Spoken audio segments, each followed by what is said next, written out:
نحمده ونصلي ونسلم على رسوله الكريم اما بعد فاعوذ بالله من الشيطان الرجيم بسم الله الرحمن الرحيم ومن يطع الله والرسول فاولئك مع الذين انعم الله عليهم من النبيين والصديقين والشهداء والصالحين وحسن اولئك رفيقا ذلك الفضل من الله وكفى بالله عليما۔ اور جو اللہ و رسول کی اطاعت کرے تو وہ ان لوگوں کے ساتھ ہوگا جن پر اللہ نے فضل کیا، یعنی انبیاء اور صدیقین اور شہداء اور صالحین، اور یہ کتنے اچھے ساتھی ہیں۔ اور فرمایا کہ یہ اللہ کا فضل ہے اور اللہ جاننے والا کافی ہے۔ گزشتہ کل نبی پاک صلی اللہ علیہ وسلم کی اطاعت کرنے والے کون اور حضور کا شوق رفاقت رکھنے والے صحابہ کرام کے بارے میں کچھ باتیں میں نے عرض کی تھی۔ آج ہم صدیقین کا لفظ جو اس آیت میں آیا، وہ صدیقین کا لفظ کن کے لیے ہے؟ تو یاد رکھیے کہ صدیقین وہ لوگ ہوتے ہیں کہ جو انبیاء علیہم السلام کے سچے متبعین ان کو کہا جاتا ہے، یعنی وہ ایسے پیروی کرنے والے ہوتے ہیں کہ وہ اخلاص کے ساتھ جو ان کا راستہ ہوتا ہے اس راستے پر وہ قائم رہتے ہیں۔ امام غزالی رحمۃ اللہ علیہ نے آپ فرماتے ہیں کہ صدق 6 معنوں میں استعمال ہوتا ہے۔ اب ہم بھی اپنا جائزہ لیں کہ 6 معنوں میں سے ہم کیا یہ پورا اترتے ہیں، کیا ہمارے اندر ایسی سچائی پائی جاتی ہے؟ تو سنیے وہ کون سی 6 معنوں میں صدق استعمال ہوتا ہے۔ نمبر 1 فرماتے ہیں گفتگو میں صدق، نمبر 2 نیت اور ارادے میں صدق، نمبر 3 فرماتے ہیں عزم میں صدق، اور نمبر 4 عزم کو پورا کرنے میں صدق، اور نمبر 5 فرماتے ہیں عمل میں صدق، اور نمبر 6 فرماتے ہیں دین کے تمام مقامات کی تحقیق میں صدق۔ ان معنی کے اعتبار سے جب یہ 6 معنی کسی میں پائے جائیں تو وہ صادقین کے پھر وہ بہت سارے درجات ہوتے ہیں، اور جس شخص میں کسی خاص چیز میں وہ صدق پایا جائے گا تو اسی چیز کی نسبت سے اسے صادق کہا جائے گا۔ مثال کے طور پر سنیے کہ پہلا صدق جو زبان کا صدق ہے، جو گفتگو کا صدق ہے، تو اس کے لیے فرمایا کہ یہ صرف خبریں دینے میں یا ان باتوں میں ہوتا ہے کہ جو خبروں میں ہوں اور ان سے آگاہی ہو۔ اس میں کون کون سی چیزیں فرمایا؟ وعدہ کا پورا کرنا اور اس کی خلاف ورزی کرنا بھی داخل ہے۔ اب زبان سے ہوتا ہے بندہ وعدہ کہہ دیتا ہے کہ میں وعدہ کروں گا، تو اب اس وعدے کو پورا کرنا یہ زبان سے اور یہ گفتگو میں داخل ہے، اور وعدہ خلافی کرنا یہ بھی زبان کے زمرے میں آئے گا۔ تو فرمایا کہ ہر بندے کو یہ چاہیے کہ وہ اپنے الفاظ کی جو اس کے منہ سے نکلتے ہیں، فرمایا کہ جو زبان سے نکلا تو اب اس کی حفاظت کرے، ہمیشہ جو بات کہے سچی بات کہے، تو اس لحاظ سے اسے صادق کہا جائے گا۔ اب جو الفاظ کہے اس میں وہ سچائی نہیں تو کیا اسے سچا کہا جائے گا؟ تو یہ بات۔ دوسرا صدق جو ہے وہ ارادے اور نیت سے متعلق ہے۔ یہ کہاں پر ہے؟ فرمایا یہ اخلاص کی طرف لوٹتا ہے، یعنی بندے کی حرکات و سکنات کا باعث صرف اللہ رب العالمین کی ذات ہوتی ہے۔ اگر اس چیز میں کوئی نفسانی غرض آ جائے، اب بندے کی نیت جو ہے وہ سچی نہیں رہے گی بلکہ وہ نیت بھی باطل ہو گئی، اور ایسے شخص کو جھوٹا کہنا صحیح ہوگا۔ لہٰذا ہر صادق کا مخلص ہونا بھی ضروری۔ 2 باتیں آپ کو سمجھ میں آ گئی۔ تیسرا صدق فرمایا عزم کا صدق۔ یہ کون سا ہوتا ہے؟ فرمایا اس بعض اوقات انسان کسی عمل کا پختہ ارادہ کرتا ہے اور دل میں کہتا ہے اگر اللہ رب العالمین نے مجھے مال عطا کیا تو میں تمام مال صدقہ کر دوں گا، یا یہ کہ اللہ کے راستے میں اگر میرے دشمن سے کسی سے مقابلہ ہوا تو میں اس سے لڑوں گا، اور اس لڑائی میں اگر میں قتل ہو جاؤں تو مجھے اس کی پرواہ نہ ہوگی۔ اب اس نے ایک عزم کیا، جیسے جہاد کی ترغیب دی جاتی ہے، جیسے بندے کو اللہ کی راہ کے بارے میں بتایا جاتا ہے کہ کتنا بڑا اجر ملتا ہے، اب بندے نے نیت کر لی، عزم کر لی، اسی طرح کسی نے یہ عزم کیا کہ اللہ رب العالمین نے اگر مجھے حکومت دی تو پھر میں انصاف کروں گا، اور ظلم کرنے سے اور مخلوق کی طرف میلان کے ذریعے اللہ کی نافرمانی نہیں کروں گا، یہ عزم و ارادہ دل میں ہوتا ہے اور انتہائی پختہ اور سچا ہوتا ہے۔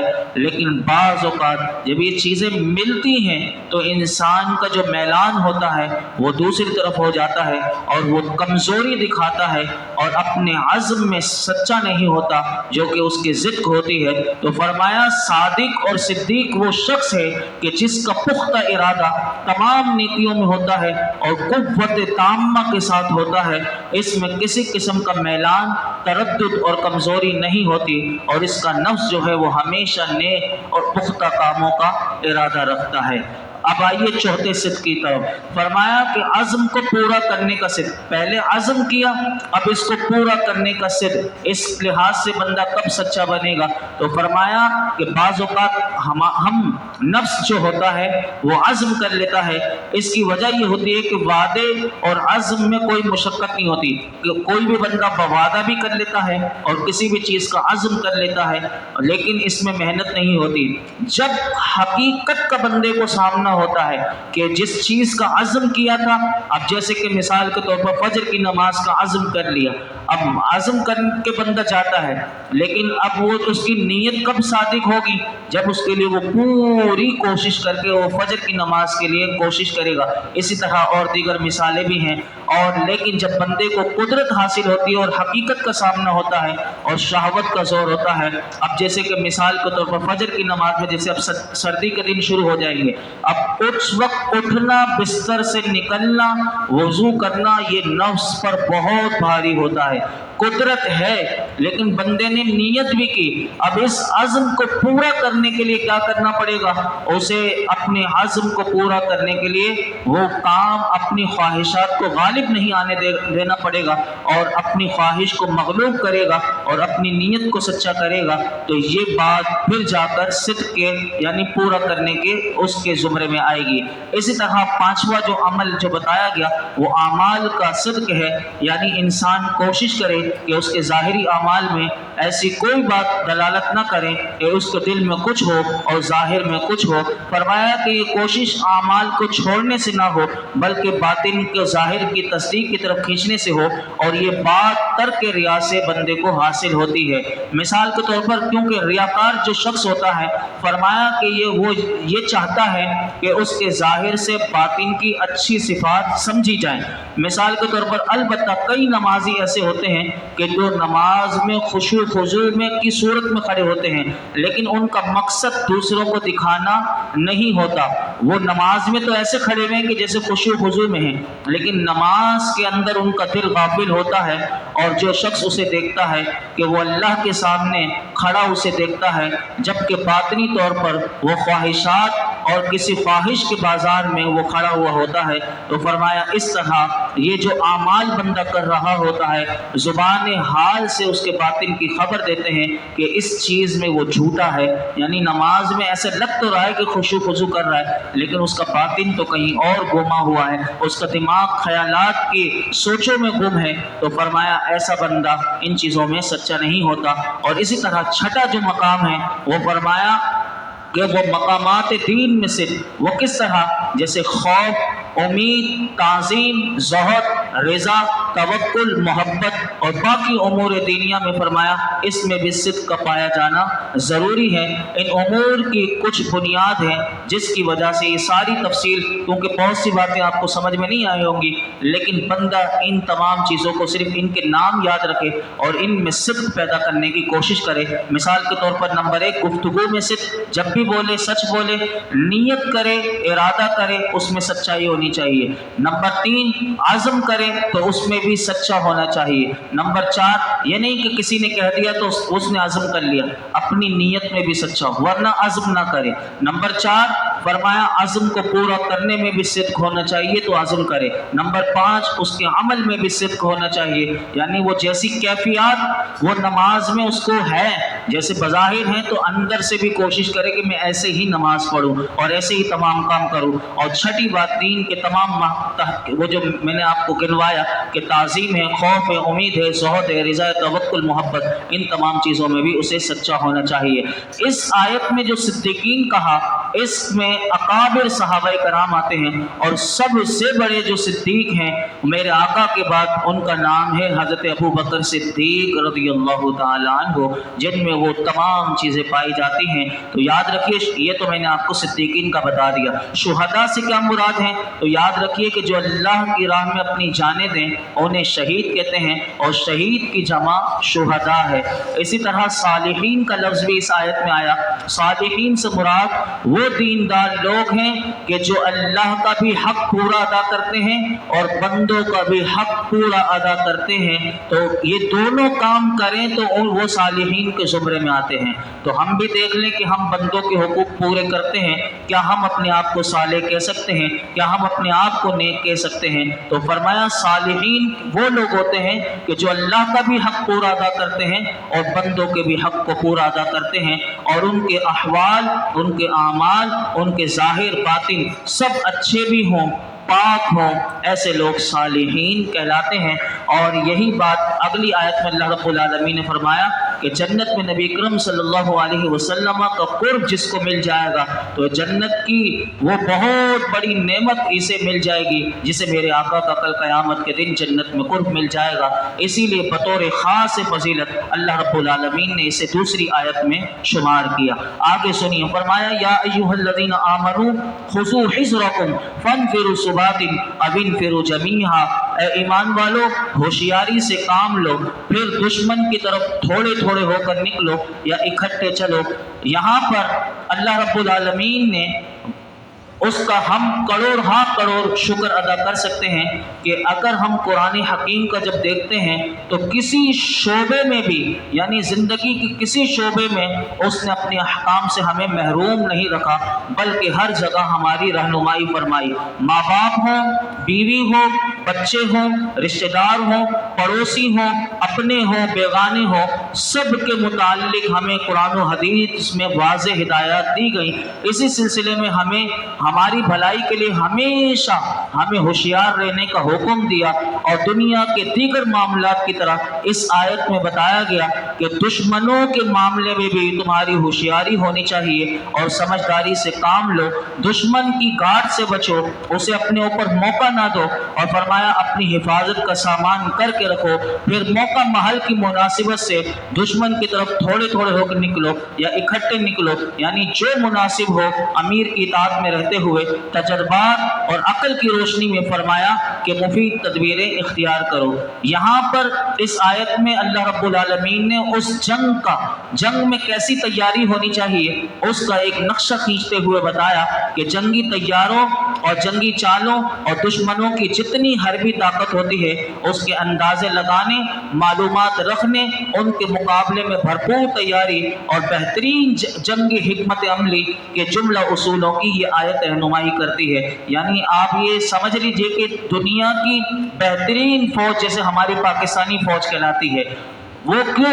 وہ اسی قرآن کے اصول پر عمل کرتے ہوئے، کیونکہ سب سے پہلے امیر المجاہدین جو ہیں وہ میرے آقا علیہ الصلوۃ والسلام ہیں، کیونکہ ہر جنگ میں حضور جو جنگی لحاظ سے آپ لیڈر ہوا کرتے تھے اور کس طرح جنگی کمانڈ اپنے صحابہ کو بتایا کرتے تھے، وہ ساری آیات اس میں بتایا گیا کہ فرمایا کہ توکل کسے کہتے ہیں۔ اس آیت میں یہ بتایا گیا کہ توکل ترک اسباب کا نام نہیں، بلکہ فرمایا کہ اسباب اختیار کر کے پھر امید اللہ سے وابستہ کرنے کا نام توکل ہے۔ اور اس میں یہ بتایا گیا کہ جنگ ہو یا کوئی سا بھی معاملہ ہو، بندہ توکل جب کرے کہ جب اس کے لیے سارا کام پیچھے کر چکا ہو، اسباب کو اختیار کر چکا ہو۔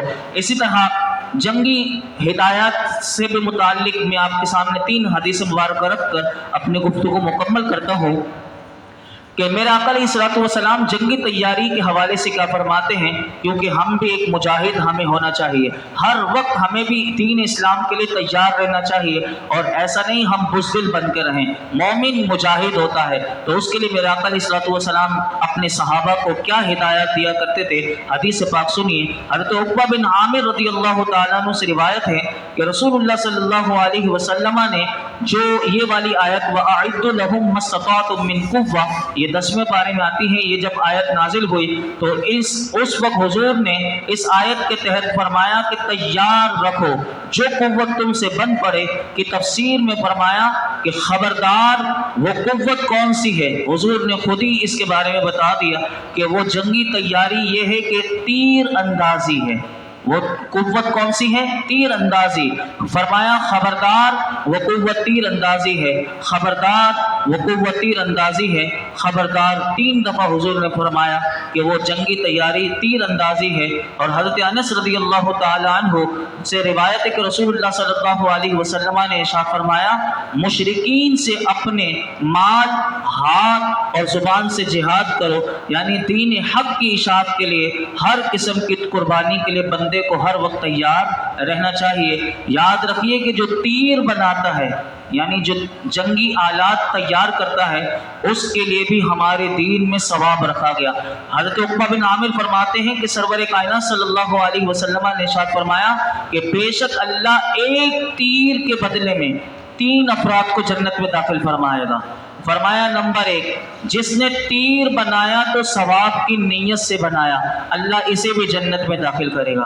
نمبر 2 فرمایا کہ تیر جس نے پھینکا دشمن کی طرف تو فرمایا اللہ اسے بھی جنت میں داخل کرے گا. فرمایا نمبر 3 کہ تیر پکڑوانے والے کو یعنی جس کو چلانا نہیں آتا لیکن وہ جو ساتھ چلانے والے کو تیر دیتا رہے، فرمایا کہ اللہ رب العالمین اسے بھی جنت میں داخل فرمائے گا. اور فرماتے ہیں حضور کہ تیر اندازی سیکھو اور گھڑ سواری میں مقابلہ کیا کرو. تمہارا تیر اندازی میں مقابلہ کرنا شاہ سواری میں مقابلہ کرنے سے مجھے زیادہ پسند ہے. اور جو تیر اندازی سیکھنے کے بعد اسے غفلت کرتے ہوئے چھوڑ دے تو میرے آقا فرماتے ہیں کہ اس نے اللہ کی ایک نعمت کو گوا دیا. حضرت فاروق اعظم رضی اللہ تعالیٰ عنہ کے دور میں آپ باقاعدہ ایک خط لکھا کرتے تھے. آپ نے اہل شام کو خط لکھا تھا کہ اپنی اولادوں کو تیراکی اور گھڑ سواری لازمی سکھاؤ. آج بھی یہ ہمارے لیے ہے کہ ہماری اولادوں کو تیراکی بھی آنی چاہیے یعنی سمندر میں سوئمنگ کرنا اور تیر اندازی یہ سب کچھ آنا چاہیے. تاکہ یہ آتا ہے تو دشمن ویسے ہی اس خوف سے کانپ جاتا ہے کہ مسلمانوں کا بچہ بھی اگر ایسا ہو. اور آج کیونکہ ہمارا یہ حال ہے کہ آرام پسند اور بالکل گھر میں بیٹھ کر بس ہم نقشہ دیکھتے رہے، لیکن اللہ ہماری فوج کو سلامت رکھے. اور فوج میں ایسے وہ جو سپاہی ہیں جو اپنی جانوں کے نذرانے پیش کرتے ہیں ان کا بھی کیا مقام ہے. اللہ جو شہید ہو گئے ان کی قبروں پر کروڑوں روحا ارب و رحمتوں کا نزول فرمائے. الحمدللہ رب العالمین والصلاة والسلام علی سید الانبیاء والمرسلین وعلی آلہ واصحابہ اجمعین. اللہم ربنا آتنا فی الدنیا حسنہ وفی الآخرۃ حسنۃ وقنا عذاب النار. یا اللہ پاک جو کچھ ہم نے سنا سیکھا سکھایا مولا کریم اس کے سیکھنے سکھانے میں کوئی غلطی کوتاہی ہو معاف فرما، اپنی بارگاہ میں قبول و مقبول فرما. یا اللہ آج ہم نے صدیقین کے مولا کریم 6 مقامات کو سنا. رب کریم یہ 6 مقامات میں ہمیں بھی سچا فرما دے. رب کریم ہماری گفتگو میں مولا کریم ہماری گفتگو میں ہمیشہ سچائی ہو ایسا کرم فرما دے. مولا کریم ہم جب گفتگو کریں تو مولا کریم کوئی جھوٹ کا لفظ ہماری زبان سے نہ نکلے. رب کریم صدیقین کا واسطہ ہم سب کو ہمیشہ سچ بولنے والا بنا دے. مولا کریم ہمیں توکل کی نعمت عطا فرما، توکل کی دولت عطا فرما. اور مولا کریم دین اسلام کا ہمیں سچا مجاہد بنا دے. مولا کریم تیرے قرآن نے جو مولا کریم دشمنوں کا مولا کریم ان کے مقابلے میں اپنی تیاری رکھنے کا حکم دیا، رب کریم ہمیں ہر لحاظ سے مولا کریم سچا مجاہد بنا دے. یا رب العالمین قرآن حکیم کا صحیح فہم عطا فرما اور اس کی صحیح سمجھ عطا فرما، اس کا نور عطا فرما، اس کی معرفت عطا فرما. درس قرآن کی برکت سے یہ جتنے حاضرین موجود ہیں ان سب کی خالی جھولیوں کو بھر دے. درس قرآن کی برکت سے تمام بیماروں کو شفا عطا فرما. نعیم قریشی، نثار احمد دونوں کو شفا کامل عاجل عطا فرما. وصلی اللہ تعالی علی خیر خلقہ محمد وعلی آلہ وصحبہ.